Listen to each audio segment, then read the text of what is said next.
Hello dear students, this is Rohit Santwani, mathematics faculty, and today we are going to discuss the previous year question of three topics, that is quadratic equation, arithmetic progression and coordinate geometry. Okay, so let's begin with our session. First question is x equals to -2 is the common solution of quadratic equation. तो सबसे पहली चीज, अगर कोई भी value किसी particular quadratic equation का solution है, दैट मीन्स वो इक्वेशन को सेटिस्फाई करेगा.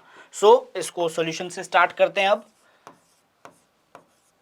x equals to -2 common solution है, दैट मीन्स वो इस इक्वेशन का भी सोल्यूशन है एंड इसका भी सोल्यूशन है. तो दोनों इक्वेशन को x की वैल्यू -2 सेटिस्फाई करेगी. तो we will just substitute x equals to -2. First we will substitute in the given equation, that is ax square. So यहां पे x का वैल्यू पुट कर दिया, -3a इक्वल्स टू 0. इसको अगर हम फर्दर सॉल्व करेंगे, it will be 4a -2 -3a equals to 0. यहां से इसको फर्दर सॉल्विंग पे a का वैल्यू 2 हमें ऑब्टेन हो गया. अगेन x इक्वल्स टू -2 किसका सोल्यूशन है, तो हम यहां लिख देंगे x equals to -2 is solution of x square plus bx plus b equals to 0. So it will satisfy the equation. तो वापस हम यहां पे x की जगह -2 सब्स्टिट्यूट कर देते हैं और फिर इस इक्वेशन को सॉल्व करते हैं. So what we will get, 4 -2b plus b equals to 0. So 4 -b equals to 0. यहां से b का वैल्यू 4 आ गया. We have obtained the value of a 2 b 4. हमें चाहिए क्या, a स्क्वायर b का वैल्यू. सो a का वैल्यू 2 हमें मिल चुका था, b का वैल्यू 4 हमें मिल चुका है, बट क्वेश्चन डिमांड क्या कर रहा है, a स्क्वायर b की. So a square b will be equals to 2 square into 4, that is 16 is the correct answer for this particular question. Okay, let's move to the next question. One root of quadratic equation is thrice the other root. देखिए, जब हमें roots के बीच में relation दिया है और quadratic equation given है, सो हमें दो रिलेशन स्ट्राइक कर जाने चाहिए. First the sum of roots and second is the product of roots. पहले जो गिवन कंडीशन है उसमें हम ये अज्यूम कर लेते हैं, let the roots be alpha comma 3 alpha. 3 alpha क्यों, क्योंकि ये गिवन कंडीशन थी कि one root is thrice the other root. So अगर एक रूट अल्फा है तो उसका थ्राइस 3 अल्फा हमारे पास सेकंड रूट हो गया. अब हमें पता है कि सम ऑफ रूट्स, तो हम यहां पे लिख देते हैं कि सम ऑफ रूट जो होता है वो -b/a होता है, या इसको हम ऐसा लिख देंगे minus coefficient of x divided by coefficient of x square. Okay, so alpha plus 3 alpha will be equals to 4 alpha, और इस पर्टिकुलर इक्वेशन में कोफिशिएंट ऑफ x कितना है, 12, and coefficient of x square is 1. So यहां से हमें alpha का value कितना ऑब्टेन हुआ, -3. ओके, नाउ अब हमें तो वैल्यू किसका कैलकुलेट करना है, k का. तो k का वैल्यू कैलकुलेट करना है, तो k is the constant term, और कांस्टेंट टर्म से और कोफिशिएंट ऑफ x स्क्वायर से रिलेशन बनता है, वो होता है प्रोडक्ट ऑफ रूट्स का. तो अब हम यहां पे लिखते हैं, now product of roots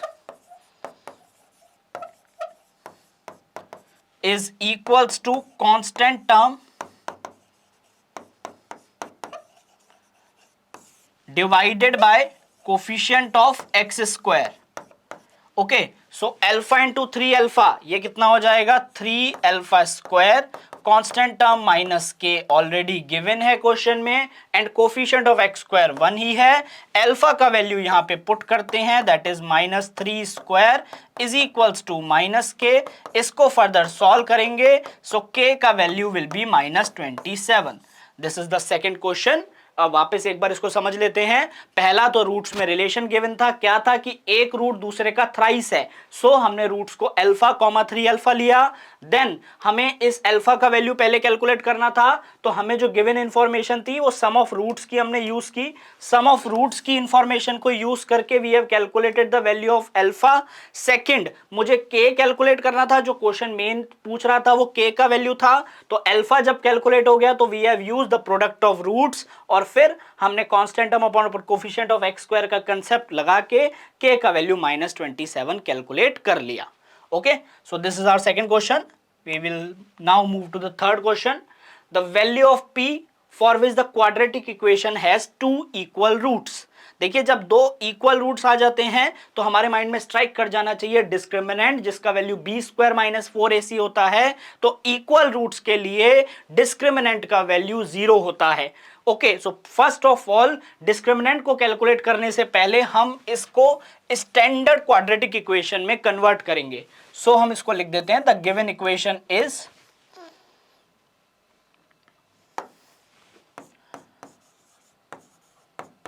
The given equation is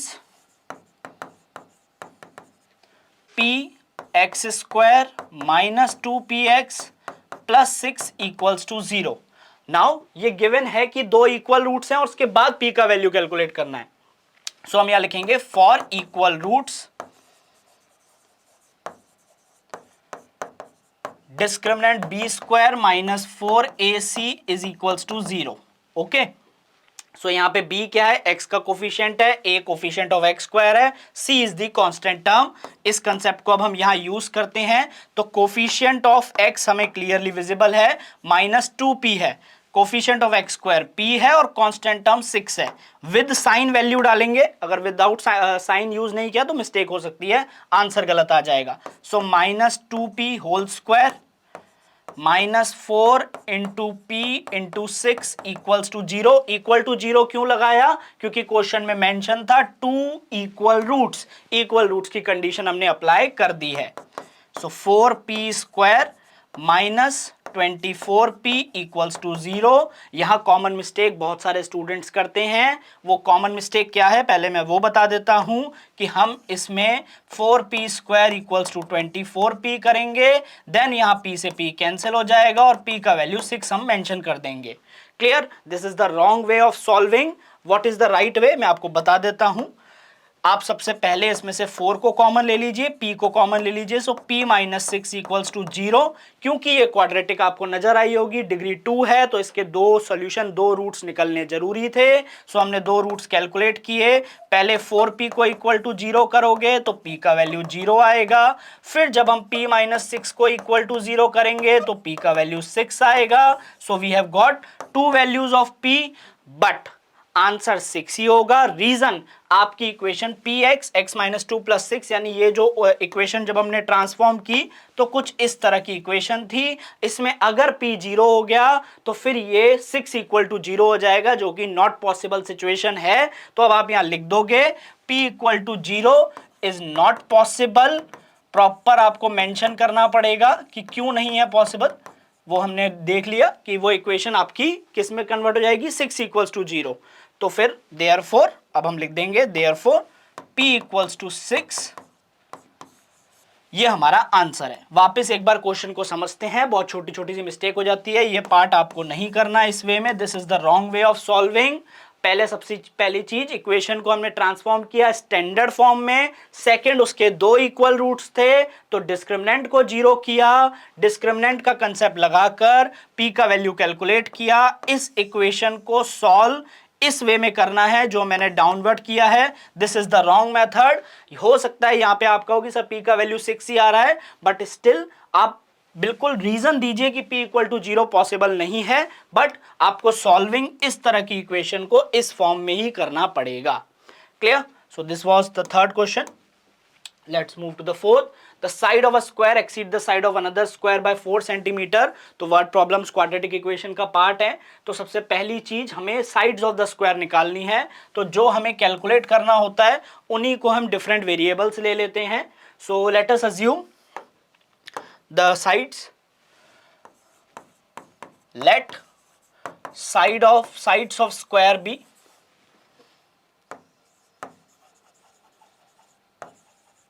x, x plus 4. Because यहाँ गिवन है कि side of square exceed the side of another square by 4. अच्छा, इसमें कुछ स्टूडेंट कंफ्यूज होते हैं कि सर इक्वेशन हमें कैसे पता चले कि ये लीनियर इक्वेशन का है या क्वाड्रेटिक का है. सो आई विल सजेस्ट, अगर आपको कंफ्यूजन है, टेक 2 वेरिएबल्स. फर्स्ट इक्वेशन से जब आप इस तरह से कन्वर्ट करेंगे, फॉर एग्जांपल आप इसको x, y लीजिए, ये गिवन है, एक्सीड्स है तो y is equals to x plus 4। तो अल्टीमेटली जब आप नीचे सॉल्यूशन में आएंगे, प्रॉपर इक्वेशन फॉर्म करेंगे, तो अपने आप दो वेरिएबल से कन्वर्ट होके सिंगल वेरिएबल में क्वाड्रेटिक बन जाएगी। So you don't need to get worry about that कि क्वेश्चन लीनियर का है या क्वाड्रेटिक का है या कैसे डिफरेंशिएट किया जाए। ओके, और अगर आप डायरेक्टली कर पा रहे हैं, डायरेक्टली पहचान पा रहे हैं तो वेल एंड गुड। अगर आप दो वेरिएबल्स में करना चाहते हैं तो इस वे में आप सॉल्व कर सकते हैं। नाउ अब दूसरी गिवन कंडीशन क्या है, sum of the area of the two square. तो स्क्वायर का एरिया क्या होता है, side into side, that is side square. So अब हम यहां पे वही कंसेप्ट को यूज करेंगे। नाउ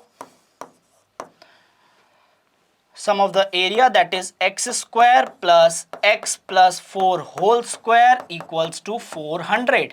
ये हमने यूज कर लिया। अब इस इक्वेशन को हम सॉल्व करते हैं। x square plus 16 plus 8x equals to 400। फिर इसको फर्दर सॉल्व करते हैं। 2x square 8x minus 384 equals to 0। x square plus 4x minus 192 equals to 0। ये हमारी इक्वेशन क्वाड्रेटिक फॉर्म हो गई। अगर आप y लेके करते तो x प्लस 4 आ जाता, x square plus y square होता। मैं उसको यहाँ पे शो भी कर देता हूँ। फिर आप लिखते हैं इस फॉर्म में x square plus y square equals to 400। फिर जैसे ही आप y का वैल्यू पुट करते, वो इक्वेशन ऑटोमेटिकली कन्वर्ट हो जाती क्वाड्रेटिक में। Okay, so don't need to get worry about कि वो लीनियर है या क्वाड्रेटिक है। आप बिल्कुल लीनियर की तरह प्रोसीड कर सकते हैं। क्वाड्रेटिक का क्वेश्चन होगा तो अल्टीमेटली इक्वेशन क्वाड्रेटिक में कन्वर्ट हो सकती है। अब ये जो गिवन इक्वेशन आई है, that is x square plus 4x minus 192 equals to 0। अब वर्ड प्रॉब्लम में कोई ऐसा बैरियर नहीं है कि आप इसको middle term splitting, that is factorisation से करें या फिर क्वाड्रेटिक फॉर्मूला से। ये आपके ऊपर कंप्लीटली डिपेंड है। अब जैसे 192 16 इंटू 12 होता है और 16 माइनस 12 4 है, तो मेरे लिए वो प्रेफरेबल अभी लग रहा है तो मैं उसको यूज कर रहा हूं। बट अगर आपको लगता है कि क्वाड्रेटिक फॉर्मूला से हमें इजी है तो आप उसको भी यूज कर सकते हैं। वर्ड प्रॉब्लम में एज सच कोई बाउंडेशन नहीं है। ये हमने करा। Now will factorise it. We have taken x common, यहां से 12 कॉमन लिया, सो x प्लस 16 आया। अगेन दो फैक्टर्स हमें मिले, x minus 12 x plus 16 equals to 0। अब या तो x माइनस 12 इक्वल्स टू 0 होगा तो x का वैल्यू 12 आ गया, और x plus 16 is equals to 0 होगा तो x का वैल्यू माइनस 16। बट अब हमें पता है कि x हमारी साइड ऑफ द स्क्वायर है and side can't be negative, तो हम लिखेंगे since side of square can't be negative,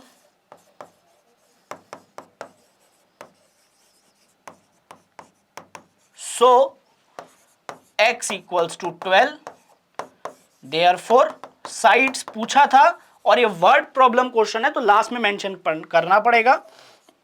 sides of squares are 12 centimetre and 16 centimetre. Marks units के भी होते हैं। सेंटीमीटर स्क्वायर था तो सेंटीमीटर ही लगाया, मीटर स्क्वायर होता तो 12 metre and 16 metre. Again question को एक बार और डिस्कस करते हैं। सबसे पहली चीज, लेट साइड्स ऑफ स्क्वायर, आप चाहे इसको इस फॉर्म में करें चाहे इस फॉर्म में करें, that depends completely on you. जब आप इस फॉर्म में करेंगे तो इक्वेशन इस तरह से फ्रेम हो जाएगी। एक्स और वाई लेके करेंगे तो भी आप अल्टीमेटली इस स्टेप तक पहुंच जाएंगे। Then we have got the quadratic equation. तो फर्स्ट एंड इंपॉर्टेंट थिंग कि क्वाड्रेटिक इक्वेशन का सही बनना बहुत जरूरी है वर्ड प्रॉब्लम में, और जब क्वाड्रेटिक इक्वेशन आपकी बन जाए तो आप उसको किसी भी एक सूटेबल मेथड से सॉल्व कर सकते हैं। एंड लास्ट में आपका जो भी आंसर आए आपको पर्टिकुलरली रीजन स्टेट करना है, क्योंकि क्वाड्रेटिक है तो दो सॉल्यूशन आएंगे, क्या पता दोनों ही पॉसिबिलिटी हो जाए। अगर नहीं है पॉसिबिलिटी तो रीजन कि x इक्वल्स टू माइनस 16 क्यों नहीं हो सकता था, and then in the end you have to write it कि आपकी साइड्स ऑफ द स्क्वायर क्या है अलॉन्ग विद द यूनिट्स, क्योंकि यूनिट्स के मार्क्स भी होते हैं। Okay, so let's move to the next fifth question। A train travels at a certain average speed। तो ये जो हमारे स्पीड एंड डिस्टेंस के क्वेश्चन है, तो पहली चीज हमें पता है कि डिस्टेंस जो होता है, स्पीड जो है वो डिस्टेंस अपॉन टाइम है, या distance is equals to speed into time. आप कैसे भी ट्रांसफॉर्म करके क्वेश्चन को यूज कर सकते हैं। तो अभी मुझे एवरेज स्पीड ही कैलकुलेट करनी है, और मुझे जो गिवन है वो टोटल टाइम गिवन है। तो देखिए हमें ये चीज पता है कि time is equals to distance upon speed. So first we have mentioned the given formula कि कौन सा फॉर्मूला हम यूज करने वाले हैं. Okay, now a train travels at an average speed for a distance of 54 km, then travels a distance of 63 km at an average speed of 6 km per hour more than the first speed. तो first average speed को हम x assume कर देते हैं क्योंकि वो ये हमें माननी है. Let first average speed be x. ये हमने मान लिया. x ले लीजिए चाहे x किलोमीटर पर आवर ले लीजिए, that depends completely on you. फिर इसके बाद हम लिखेंगे now 54 by x plus 63 upon x plus 6. अब ये टाइम जो है इसको मान लीजिए टाइम t1 लग रहा था, यहां टाइम t2 लग रहा था, और ये t1 plus t2 total time 3 hours question में मेंशन था. तो हम यहां लिखेंगे इक्वल्स टू 3. ओके, नाउ इसको फर्दर सॉल्व करते हैं. देखिए 3 कॉमन आ रहा है, आप या तो क्रॉस मल्टीप्लाई एलसीएम लेके कर सकते हैं. अगर आप देख पा रहे हैं और एनालाइज कर पा रहे हैं, कैलकुलेशन इजियर करना चाहते हैं, तो ये भी 3 का मल्टीपल, ये भी मल्टीपल और यहां भी 3 है. So I am taking 3 common from both sides. So I will get here is 18 upon x plus 21 upon x plus 6 equals to 3. 3 and 3 will get cancel out. जब इस तरह से कैंसिल होगा तो यहाँ पे 1 बचेगा. कई बच्चे मिस्टेक्स में करके यहाँ 0 लिख देते हैं, तो ये आप इन छोटी चीजों का ध्यान आपको जरूर रखना है. So 18 upon x plus 21 upon x plus 6 equals to 1. Now I will take the LCM क्योंकि और कोई अब ऑप्शन बचा नहीं. ऑल्दो 3 कॉमन लोगे तो फ्रैक्शन हो जाएगा, बट उसका सेंस नहीं. हम अब एलसीएम ले रहे हैं. So 18x plus 108, 21x equals to x square plus 6x. So यहां से x square minus 33x minus 108 equals to 0. Again ये आप पे कंप्लीटली डिपेंड करता है आप कैसे सॉल्व करना चाह रहे हैं, ईदर बाय क्वाड्रेटिक फॉर्मूला और either by factorisation, that is middle term splitting method. मुझे पता है 108 के 2 फैक्टर 36 और 3, इनका डिफरेंस 33 होता है. किसी को कंफ्यूजन हो तो 108 को फैक्टराइज कर लीजिए, आपको इजीली मिल जाएगा 2 into 2 into 3 into 3 and then try to form the factors, और फिर आप इसको इस वे में सॉल्व कर सकते हैं. सो एक्स स्क्वायर माइनस 36x. अच्छा यहां पे भी माइनस है तो कई बच्चे प्लस 36 माइनस 3 कर देते हैं और आंसर नहीं आ पाता. तो अगर आप माइनस से परेशान हो रहे हैं तो यूज दी ब्रैकेट ताकि आपको प्रॉब्लम ना आए. फिर आप ब्रैकेट ओपन कीजिए तो ये कैलकुलेशन एरर आपका नहीं होने वाला. आई गेस ये सभी को क्लियर होगा.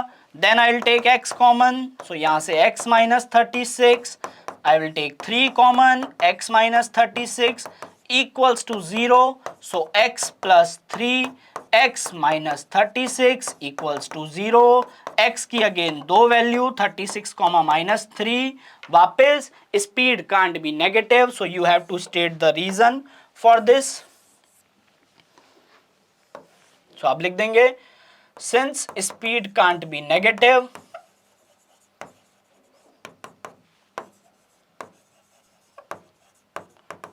so x should not be equals to minus 3. तो x 36 आया, therefore x is equals to 36. So first average speed is 36 kilometre per hour. Clear? Unit check करके चलेंगे. डिस्टेंस किलोमीटर में था, स्पीड 6 किलोमीटर पर आवर से बड़ी थी, तो जो हमारा आंसर आएगा that is also should be in kilometre per our.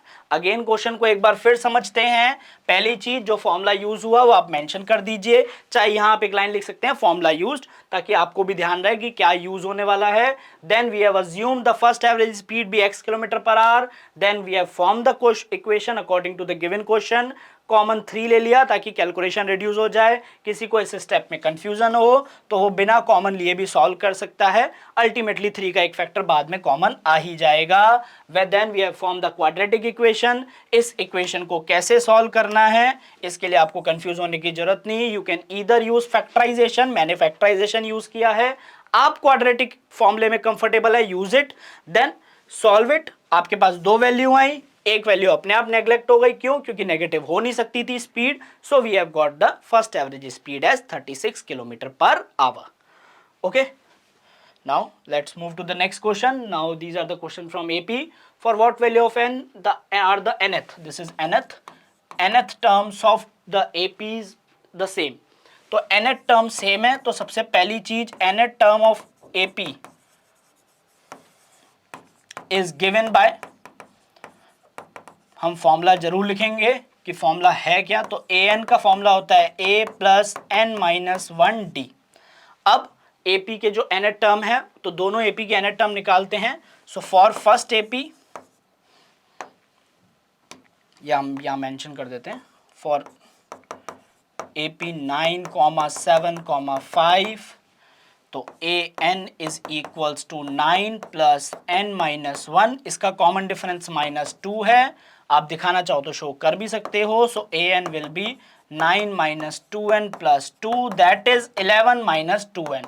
Late it be equation number 1. अब फॉर AP 15, 12, 9, इसके लिए भी आप इसकी nth टर्म को मैं bn अज्यूम कर रहा हूं क्योंकि an में मान चुका हूं, या चाहे तो an मान सकते हैं, उसमें कोई प्रॉब्लम नहीं क्योंकि दोनों की nth टर्म तो सेम ही है. So let it B an only. 15 plus n minus 1, common difference यहाँ -3 है, इसको सॉल्व करते हैं. सो it will B 18 minus 3n. ये हमारी इक्वेशन सेकंड हो गई. बट हमारा टास्क तो ये है कि n की किस वैल्यू के लिए इक्वेशन 1 एंड इक्वेशन 2 सेम है. So from 1 and 2, 11 minus 2n, ये हमारी फर्स्ट इक्वेशन थी, और सेकंड थी 18 माइनस 3n. सो हमने यहाँ पे 18 माइनस 3n लिखा. यहाँ से हमें n का वैल्यू मिल जाएगा 3n minus 2n is equals to 18 minus 11, that is n equals to 7. Okay, एक बार फिर समझ लेते हैं क्वेश्चन को.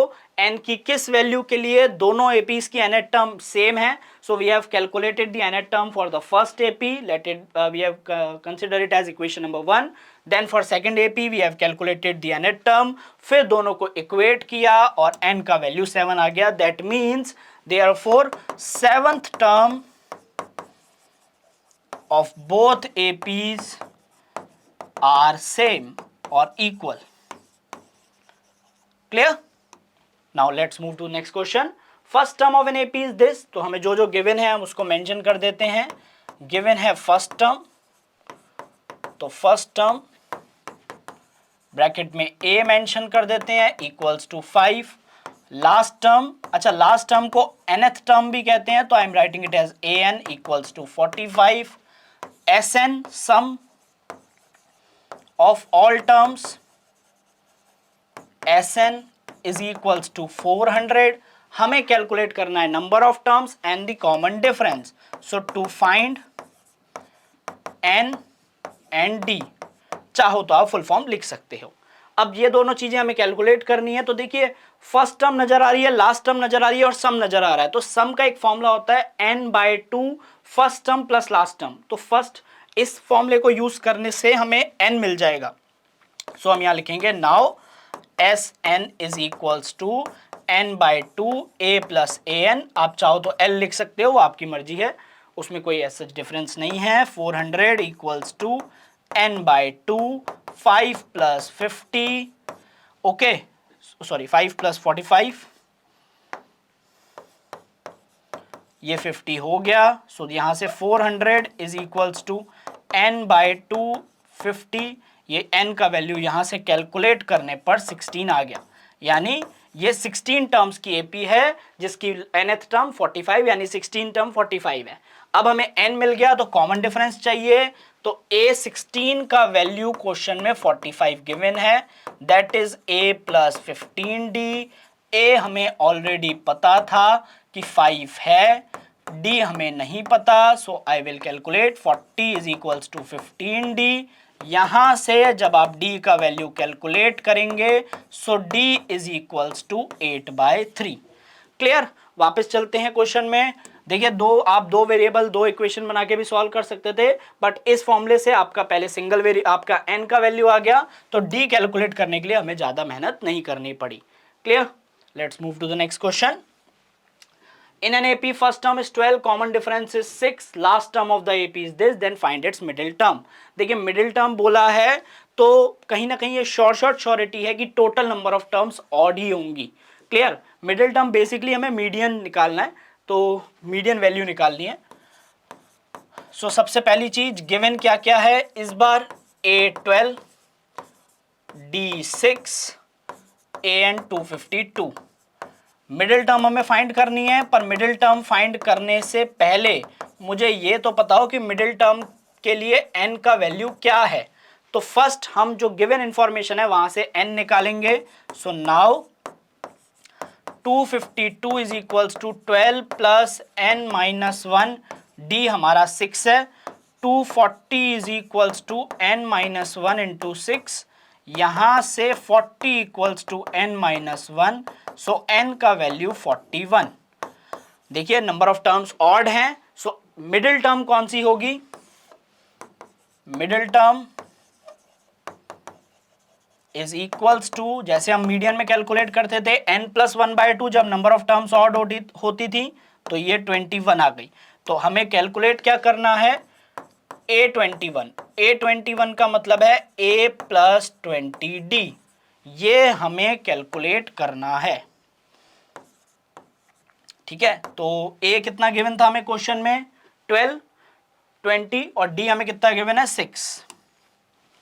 तो 12 plus 20 into 6, that is 12 plus 120, answer will be 132. Clear. एक बार फिर समझ लेते हैं क्वेश्चन को. सबसे पहली चीज, फर्स्ट टर्म गिवन थी, कॉमन डिफरेंस गिवन था, nth टर्म गिवन थी.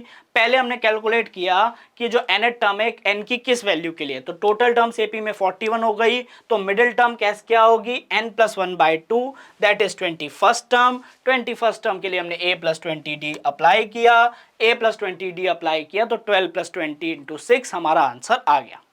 Clear. Let's move. Sum of first 6 terms of an AP is this, that of first 16 term find the sum of first 10 term. So given क्या क्या है, S6 that is 36, S16 that is 256, find करना है S10. अब जब मैं S10 निकालना चाहूंगा तो सिर्फ मुझे n पता है, मुझे ना a पता है ना d पता है. तो दो जो गिवन इंफॉर्मेशन है इनसे हम a और d में इक्वेशन फॉर्म करेंगे, फिर सुटेबल लीनियर इक्वेशन के मेथड से इधर बाय सब्स्टिट्यूशन और एलिमिनेशन हम लोग a और d कैलकुलेट करेंगे. जब a और d का क्या वैल्यू आ जाएगा तो S10 कैलकुलेट हो जाएगा. क्लियर. चलिए फिर मैं आपको एक पैटर्न भी ऑब्जर्व कराऊंगा. तो नाउ S6 वाला कंसेप्ट लगाते हैं सबसे पहले. तो n का वैल्यू तो पता है, a नहीं पता, 2a प्लस 5d हो जाएगा ये. क्लियर. यहां से अगर मैं कैंसिल करना चाहूं सो 6 से 2 3 टाइम, 3 से ये 12 time, so 12 is equals to 2a plus 5d. Let it be equation number 1. Again next आगे मूव करते हैं.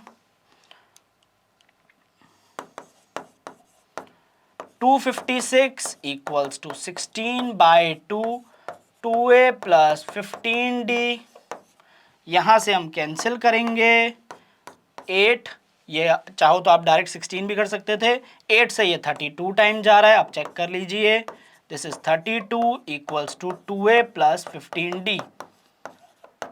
We have got two equation number 1 and 2. We have two variables a and d here. मैं यहाँ पे elimination apply कर रहा हूँ, आप चाहो तो सब्स्टिट्यूशन कर लो जिसमें आप कंफर्टेबल हो. एज सच कोई बाउंडेशन नहीं है. So I am doing is, पहले हम दोनों इक्वेशन को वापस लिख देते हैं. 12 equals to 2a plus 5d, 32 equals to 2a plus 15d. ये इक्वेशन नंबर 1 थी, ये इक्वेशन नंबर 2 थी.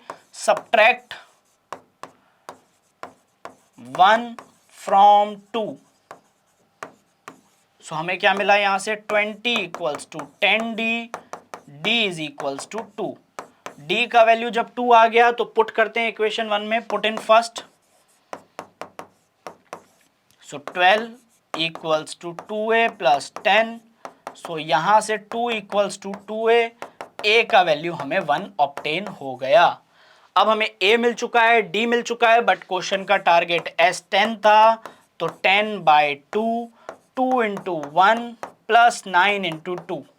इसको हम सॉल्व करते हैं, यहां से ये कैंसिल होके 5, इसका वैल्यू कितना आएगा 20, आंसर विल बी 100 और आंसर 100 ही आना था। ये चीज आप पैटर्न से भी ऑब्जर्व कर सकते हो, जब टर्म हमारे पास 6 है तो 6 का स्क्वायर 36, 16 का सम 256, दैट मीन्स जितनी टर्म्स बोल रहा है उसका स्क्वायर। अगर वो इसकी जगह S10 की जगह S20 पूछ लेता तो डायरेक्ट आंसर 400 था। 10 का स्क्वायर 100 होता है, वही हमारा आंसर है। ये आप पैटर्न से भी इजीली ऑब्जर्व कर सकते थे। Okay okay, next question. Prerna save ₹32 during the first month, 36 in the second month, 40 in the third month, 32, 36, 40 तीनों वैल्यू को देखकर बहुत ही क्लियर है कि ये एक एपी फॉर्म हो रही है। और फिर उसने बोला if she continues to save in this manner in how many month will she save, यानी टोटल अमाउंट 2000 कितने मंथ में वो सेव कर लेगी। That means we have to calculate the value of n for which the given sum is 2000। So सबसे पहले हम इसको ऐसे लिखेंगे, नाउ हम यहां लिख देते हैं 32, 36, 40 are forming an AP with first term A is equals to 32, common difference D is equals to 4 plus 4. Also Sn is equals to 2000। ये n ही हमें कैलकुलेट करना है, तो Sn का फॉर्मूला लगा देते हैं, n by 2, 2 into 32 plus n minus 1, d का वैल्यू 4 है, इसको मल्टीप्लाई करते हैं तो we will get 4000 is equals to n, 64 plus 4n minus 4, 60 plus 4n। अब देखिए, चाहो तो आप n डायरेक्टली मल्टीप्लाई कर लीजिए, या देखिए 4 कॉमन आ रहा है, कॉमन आने से हमारी कैलकुलेशन थोड़ी रिड्यूस हो जाएगी। सो मैं इसको नेक्स्ट पेज पे लिख देता हूं, 4000 is equals to n, 60 plus 4n. I am taking 4 common here, so 4000 is equals to 4n, 15 plus n. I will get cancel this 4 from 4000, so यहाँ 1000 बचेगा, 1000 is equals to 15n plus n square। यहाँ से हमें obtained हुई value n square plus 15n minus 1000 equals to 0। Clear? अब 1000 के अगर आप फैक्टर करो आप वो कर सकते हो, और अगर आपको क्वाड्रेटिक फॉर्मूला से करना है आप वो कर सकते हो। It depends completely on you. मैंने 2 क्वेश्चन फैक्टराइजेशन से किए हैं, तो this one I am solving with quadratic formula ताकि आपको कंफ्यूजन ना हो। सो -15 plus minus 15 square 225 plus 4 into 1000 is 4000 divided by 2 -15 plus minus 4225 divided by 2, ये 65 का स्क्वायर होता है। Clear? So -15 plus minus 65 divide by 2, -15 plus 65 bye 2, comma -15 minus 65 bye 2। इसको हम वैसे भी नहीं देखेंगे, रीजन ये नेगेटिव बन रहा है, तो वैसे भी कैलकुलेट चेक करने की जरूरत है क्योंकि n तो पॉजिटिव होना चाहिए। सो n का वैल्यू यहां से आया 50 बाय 2, कॉमा -80 बाय 2, सो ये 25 है और ये माइनस का 40 है। क्लियर? और 25 इंटू 40 वैसे भी 1000 होता है, सम नेगेटिव चाहिए था तो ये बन जाता 40 एंड माइनस 25। क्लियर? आप फैक्टराइजेशन भी अप्लाई कर सकते थे और ये वैल्यू नेग्लेक्ट हो जाएगी क्योंकि since number of terms can't be negative. Reason पूरा मेंशन करेंगे हम।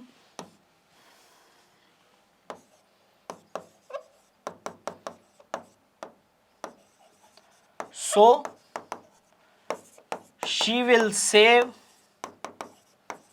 ₹2000 आफ्टर 25 मंथ। क्लियर? एक बार फिर क्वेश्चन को समझते हैं। वर्ड प्रॉब्लम है गिवन इंफॉर्मेशन से हमने पहले ये देखा कि ये KP फॉर्म हो रही है, कॉमन डिफरेंस गिवन था, Sn that is sum of n terms given था, हमने पहले इक्वेशन बनाई, n की टर्म में क्वाड्रेटिक बनी, क्वाड्रेटिक को इस बार मैंने क्वाड्रेटिक फॉर्मूला से सॉल्व किया है, आप चाहो तो फैक्टराइज कर सकते थे 40 माइनस 25 से, और वो आपका 1000 बन भी रहा था, और उसके बाद आपने सॉल्व किया तो n नेगेटिव नहीं हो सकता, सो हमारा जो सम आएगा that is she will save ₹2000 after 25 month. Clear? Okay, so now these are some questions from coordinate geometry, quadratic equation and arithmetic progression. We have done the previous year questions. Now I am moving to coordinate geometry. Find a relation between x and y such that point is equidistant. यहाँ पे बहुत सारे students confuse हो जाते हैं और एक common mistake करते हैं कि वो उस पॉइंट को मिड पॉइंट मान लेते हैं। वर्ड इक्विडिस्टेंट का मतलब है वो पॉइंट उन दोनों से इक्वल डिस्टेंस पे है।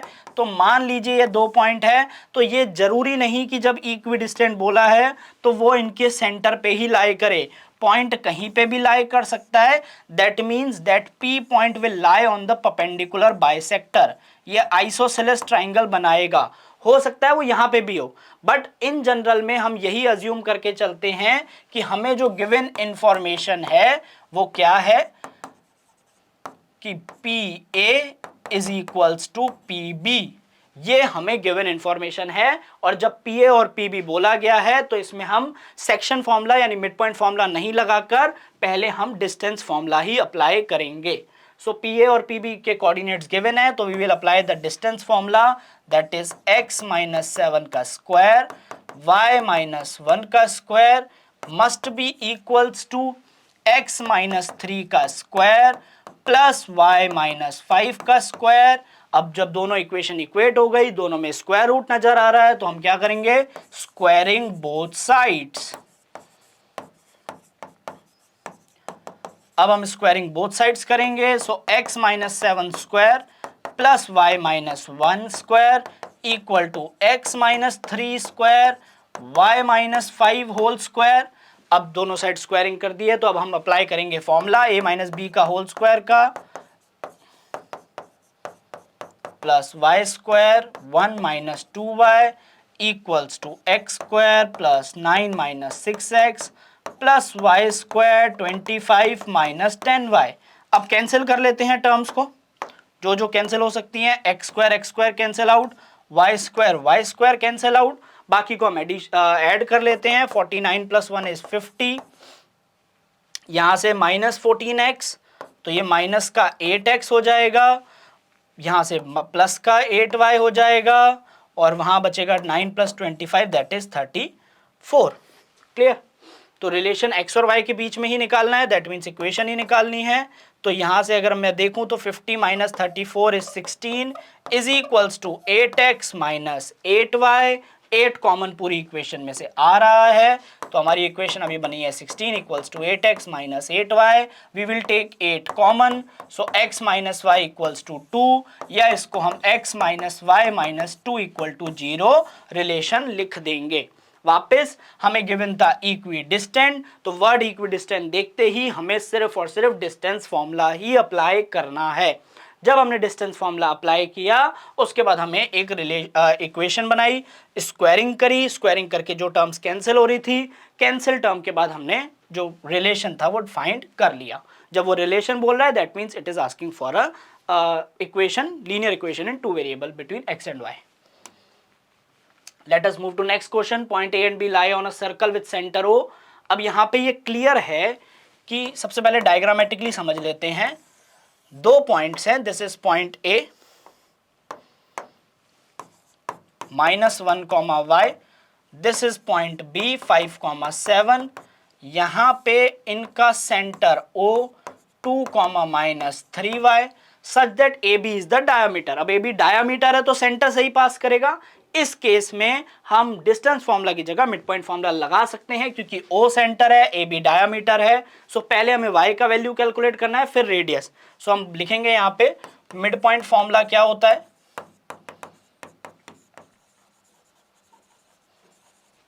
x1 x is equals to x1 plus x2 by 2, y is equals to y1 plus y2 by 2।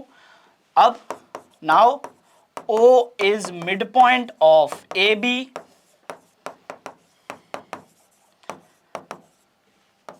clear, minus 3y is equals to y plus 7/2, यहां से माइनस का 6y is equals to y plus 7, minus 7y equals to 7, y का value -1 आ गया।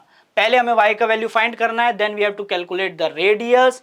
तो radius basically होगी क्या, radius is equals to O A या ओ बी, आप कुछ भी ले सकते हो, उससे कोई फर्क नहीं पड़ना। तो ओ ए क्या हो जाएगा 5, ओ बी क्या हो जाएगा 5 माइनस 2 का whole square, clear, 7 plus 3y, तो यहाँ पे 3y, y की जगह मैं डाल देता हूँ -1 और फिर उसका होल स्क्वायर। इसको हम नेक्स्ट पेज पे सॉल्व कर लेते हैं। 5 minus 2 whole square plus 7 minus 3 whole square. ये बोल रखा था वो सेंटर है, ए बी हमारा जो है डायमीटर है, सो डायमीटर सेंटर से पास करता है, तो ओ मिड पॉइंट हो गया। मिड पॉइंट फॉर्मूला अप्लाई करके वाई कैलकुलेट कर लिया, फिर हमने रेडियस को कैलकुलेट किया। रेडियस हमारा ओ बी या ओ ए में से एक था, अब चाहो तो इसमें अप्लाई कर दो, उससे कोई फर्क नहीं पड़ने वाला। ये +3 हो जाएगा, तो 7 minus 3 9 plus 16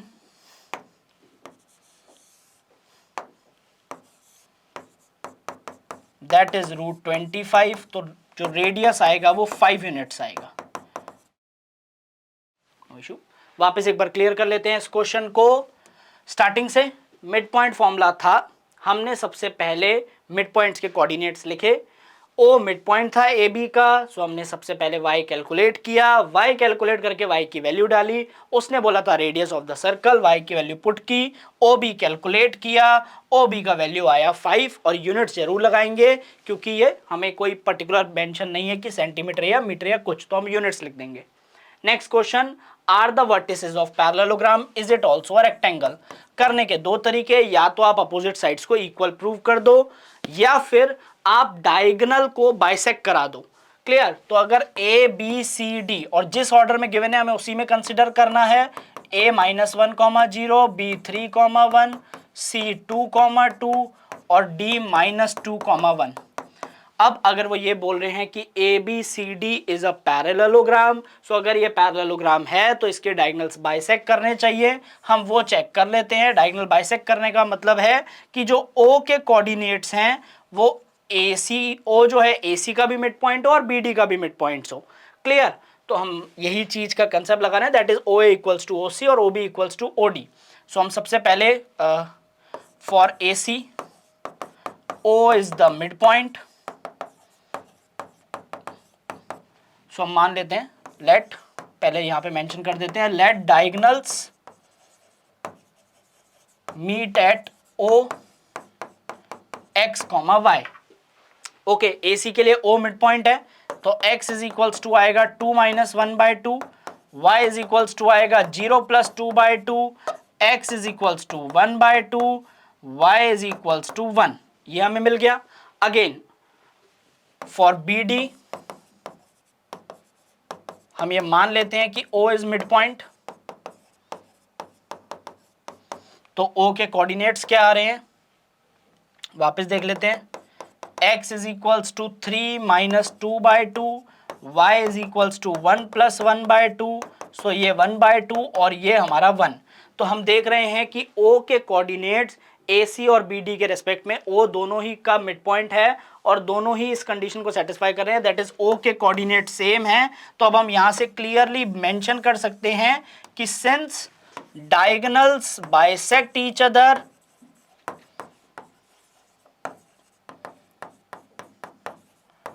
so it is a parallelogram.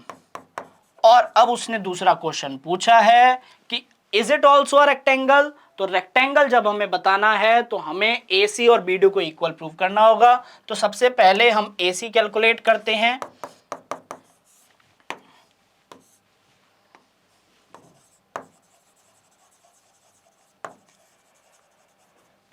Two plus 1 का स्क्वायर, 0 - 2 का स्क्वायर या 2 - 0 का स्क्वायर,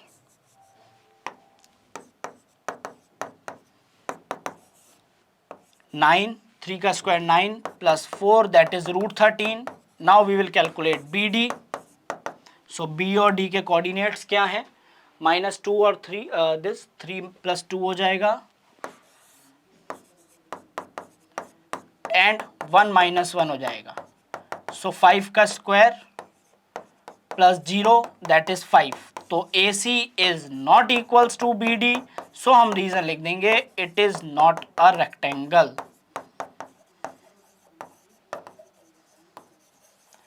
वापस एक बार गो थ्रू होते हैं. सबसे पहली चीज हमने मान लिया लेट डायगोनल्स मीट एट ओ. तो हमें पता है कि या तो पैरेललोग्राम प्रूव करने के लिए अपोजिट साइड्स को इक्वल, तो आप ए बी और C D, A C A D और बी सी ये चारों लेंथ निकाल के अपोजिट साइड्स इक्वल प्रूव करके ये बता सकते थे पैरेललोग्राम है. अनदर अल्टरनेट मेथड इज कि आप बता दो कि डायगोनल जो है वो बाइसेक्ट कर रहे हैं ओ पे बाइसेक्ट कर रहे हैं. दैट मीन्स पहले ओ को ए सी का मिड पॉइंट माना तो जो कोऑर्डिनेट आए, और जब बी डी के रेस्पेक्ट में मिड पॉइंट माना तो जो कोऑर्डिनेट आए, अगर दोनों सेम आ रहे हैं that means diagonals are bisecting at O. जब डायगोनल्स बाइसेक्ट हो गए तो दैट मीन्स हमारा पैरेललोग्राम तो है, क्योंकि किसी भी क्वाड्रिलेटरल के जब डायगोनल्स बाइसेक्ट करते हैं तो it is a parallelogram. Rectangle prove करने के लिए अगर मैंने ये प्रूव कर दिया कि उसके डायगोनल्स इक्वल भी हैं तो हमारा वो रेक्टेंगल हो जाएगा. बट क्योंकि हमारे डायगोनल्स अनइक्वल हैं so it is not a rectangle.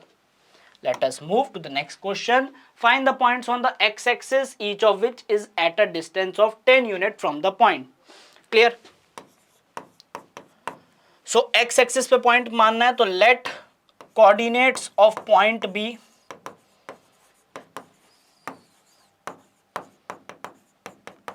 x, 0. Clear? Which is at a distance of 10 units. तो अगर ये 10 यूनिट्स पे दे रखा है तो दैट मीन्स हम यहाँ पे क्या अप्लाई करेंगे? x - 11 square plus 0 plus 8 square. Root ले लेंगे. डिस्टेंस फॉर्मूला अप्लाई कर रहे हैं क्योंकि डिस्टेंस गिवन है. क्लियर? अब स्क्वायरिंग बोथ साइड.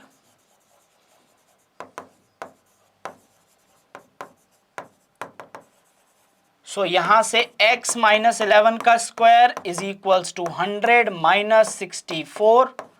x - 11 का स्क्वायर इक्वल्स टू 36. अब इस पर्टिकुलर इक्वेशन को कैसे सॉल्व करना है? आप या तो 36 को इधर लाके फैक्टराइज करो a square minus b square से, या फिर आप इधर जब स्क्वायर हटाएंगे तो यहां पे प्लस माइनस दोनों साइन लगेंगे. क्लियर? इसको आप डायरेक्टली स्क्वायर हटाने के बाद +6 नहीं ले सकते. ठीक है, वो गलत हो जाता है. तो x - 11 इज इक्वल्स टू +6 और x - 11 इक्वल्स टू -6. यहां से x का वैल्यू 17 आएगा और यहां से x का वैल्यू 11 - 6 + 5 आएगा. यानी दोनों पॉसिबिलिटी हैं. तो हमारा जो पॉइंट हो जाएगा वो x, 0 था. तो पॉइंट विल बी 5, 0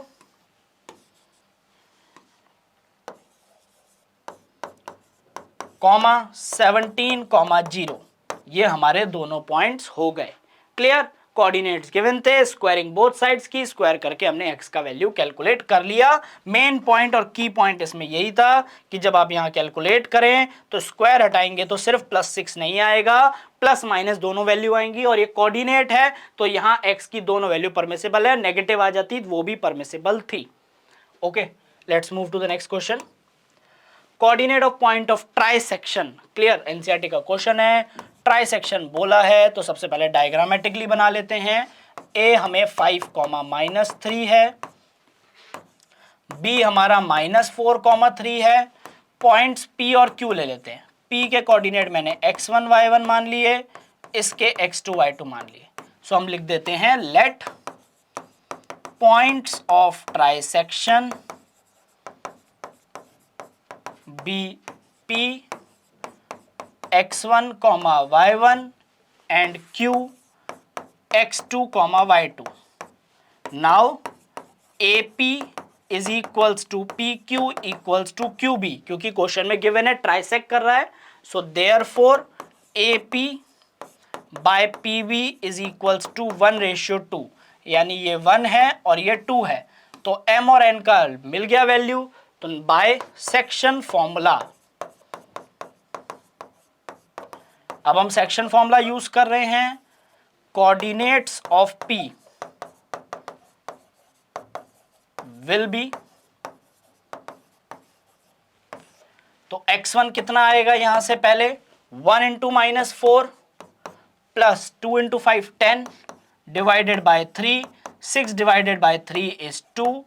y1 को कैलकुलेट करते हैं, 1 into 3 3, 2 into -3 -6 divide by 3 that is -1। So p हमारा कितना आ गया, 2, -1। अब q की बात करते हैं। q के लिए या तो आप 2:1 का कंसेप्ट लगा दो, क्योंकि यहां तक जो है वो 2 हो जाएगा और ये 1 हो जाएगा।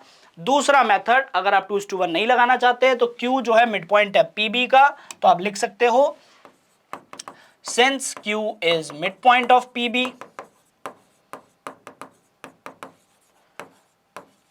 देयरफॉर x2 कितना आ जाएगा हमारे पास, x1 प्लस -4/2, x1 2 था तो 2 -4/2 दैट इज -2/2 -1। y2 कितना आएगा हमारे पास, y1 हमारे पास -1 था तो -1 प्लस 3/2। सो यहां से ये वैल्यू आएगी 2/2 इज इक्वल्स टू 1। क्लियर। सो हमारे q के कोऑर्डिनेट्स क्या हुए, therefore coordinates of q -1, -1। So points of trisection are 2, -1 and -1, 1। एक बार फिर समझते हैं इसी चीज को। पहली बात तो पॉइंट ऑफ ट्राइसेक्शन निकालना था, तो हमने P और Q अज्यूम किया, AP equal to PP, PQ equal to QB, AP by PB 1:2 आया। सेक्शन फॉर्मूला से कोऑर्डिनेट्स ऑफ P निकाले। Q जो था वो या तो आप 2:1 से कैलकुलेट कर सकते हो, या Q मिड पॉइंट है PB का, सो हमने Q को कैलकुलेट करा और हमारे पास पॉइंट्स ऑफ ट्राइसेक्शन आ गए। Clear. So till now we have done all the 3 chapter. Now I am discussing one case study which has been asked in the last 2 to 3 years. So rectangular floor area can be completely tiled with 200 square tiles. तो number of square tiles given है. Side length of each tile is increased by 1 unit. It would take only 128 tiles to cover the floor. तो rectangular floor area है, square tile से हो जाता है। Assuming the original length of each side of a tile be x unit, make a quadratic equation from the above equation. सबसे पहली चीज तो उसने गिवन खुद ही दे दिया कि ईच साइड को x मानना है, तो हम मान लेंगे गिवन क्या है, each side is equals to x। So जो रेक्टेंगुलर फ्लोर एरिया है, तो फ्लोर एरिया क्या होगा, पहले 200 स्क्वायर टाइल है, स्क्वायर टाइल की साइड x है, यहां क्लियरली मेंशन कर देते हैं, side of square tile. So 200x square, let it be equation 1। Now according to question, अगर हम साइड को 1 सेंटीमीटर बढ़ा दें, बाय 1 यूनिट बढ़ा दें, सेंटीमीटर तो उसने नहीं गिवन, तो it will take only 128 tiles. So floor area अब क्या हो जाएगा, 128 is equals to x plus 1 का whole square.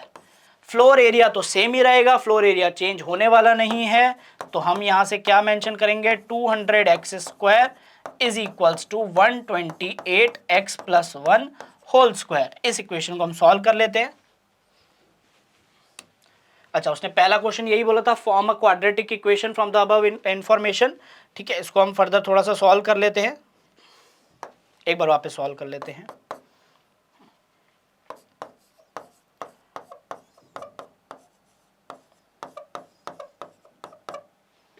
X square plus 1 plus 2x, यहां से 18x square is equals to 32 plus 64x।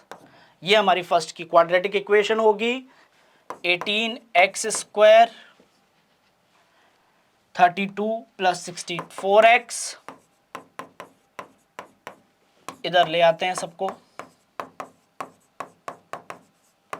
अब 2 को कॉमन लेते हैं, तो 9x square minus 32x minus 16 equals to 0। ये हमारी सेकेंड इक्वेशन बन गई। अब जो थर्ड पार्ट वो क्वेश्चन में पूछ रहा है, that is 9x square minus 32x -16 equal to 0। इसको मुझे फैक्टराइजेशन से सॉल्व करना है या फिर क्वाड्रेटिक फॉर्मूला से, 2 मार्क्स का क्वेश्चन होगा।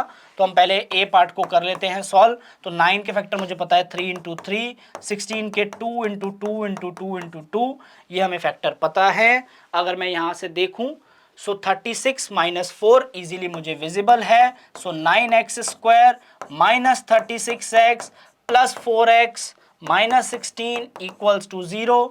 यहाँ से 9x कॉमन लीजिए, x - 4, 4 कॉमन लीजिए, x - 4, x - 4 और ये 9x + 4।